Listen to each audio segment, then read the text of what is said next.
Welcome back to JT on the Go. We are back in New York City. This time, we're going to try out the Staten Island Ferry.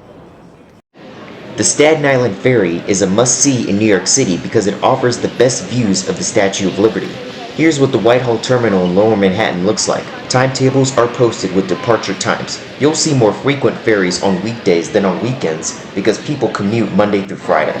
The terminal has a few places to get a snack or drink. Keep in mind that the ferry will also have a cafe on board.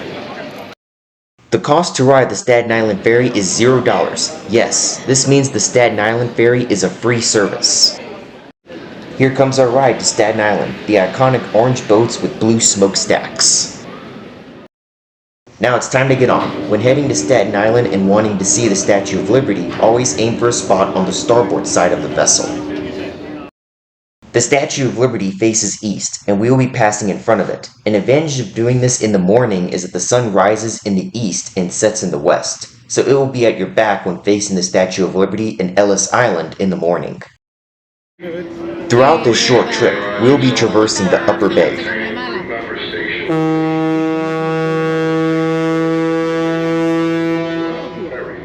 Google Maps shows the specific routes that the Staten Island Ferry and other ferries traverse, which is how I knew to get a spot in the starboard side. On the starboard side, you can also get a view of the Lower Manhattan skyline when heading to Staten Island. Like right now, we have that great view with One World Trade Center in sight. I filmed its observatory back in 2023. It is also a must-see when visiting New York. I do have a video about it. A one-way commute on the Staten Island Ferry takes roughly 25 minutes, and the route is 5.2 miles. On the other side of Manhattan is New Jersey, with the Hudson River serving as the border between New Jersey and New York. Staten Island is part of the state of New York.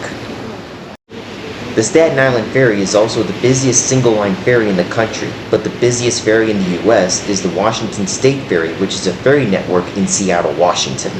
The Staten Island Ferry attracts 16 million riders annually. By 2024, that number went up to 16.7 million riders.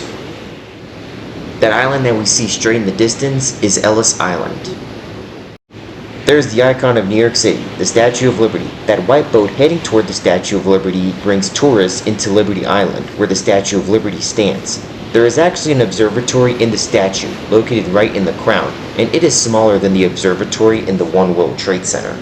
The Staten Island Ferry still has the best views to get photos from a boat. What we see in the distance is the large cargo ship pier where all the container ships that come from all over the world go to load or offload goods in New York. On the right is Staten Island. The name of the terminal on Staten Island is the St. George Terminal, which is where we will be docking. We are doing a round trip back to Manhattan, so we will exit and find our way back to the entrance. The ferry has two entrances on each end, but everyone enters on the second level. If you are interested, the MTA, Metropolitan Transit Authority, has a train on Staten Island called the Staten Island Railway. It travels from this pier all the way down to Tottenville, running the whole length of the island. If you're getting back on after getting off, you follow the ferry symbol.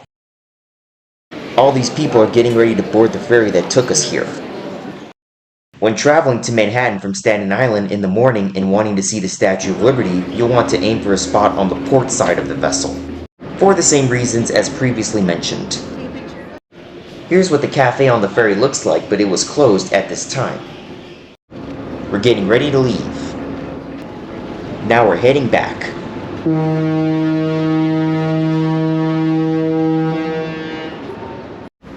Because this ferry is free, it has received the nickname the Poor Person's Cruise. On the weekends, this ferry arrives every 30 minutes, but on Mondays through Fridays, the ferry arrives once every 15 minutes. Besides the Statue of Liberty, there are other sights you can see on the Staten Island Ferry. On the right side of the ferry, you can find Governor's Island and Brooklyn when arriving in Manhattan. On this side, you'll find Ellis Island and, of course, the Statue of Liberty. If you want to see Governor's Island and Brooklyn on the ferry side, do it in the afternoon when the sun is in the west. If you want to see all the sights the ferry crosses, ride it around noon. In general, the best times are on weekdays between 9 a.m. and 12 p.m., but weekends are when the ferries are less crowded than usual. Usually at the halfway point, we would pass the Staten Island Ferry heading in the opposite direction.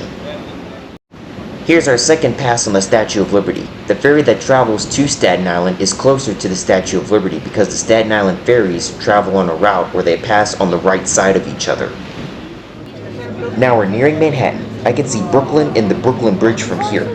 The closest subway lines to the terminal are the R and W lines at Whitehall, St. South Ferry, and the 1 line at South Ferry. Alright, let's skip ahead a bit. In conclusion, the Staten Island Ferry is a great ferry route that benefits locals of New York and tourists alike. Our quick trip on the ferry has concluded. If you enjoyed this video, please like this video, leave a comment down below, and subscribe, and we'll see you again. There are amazing ways to see New York City, and the Staten Island Ferry is one of those options. Thanks for watching.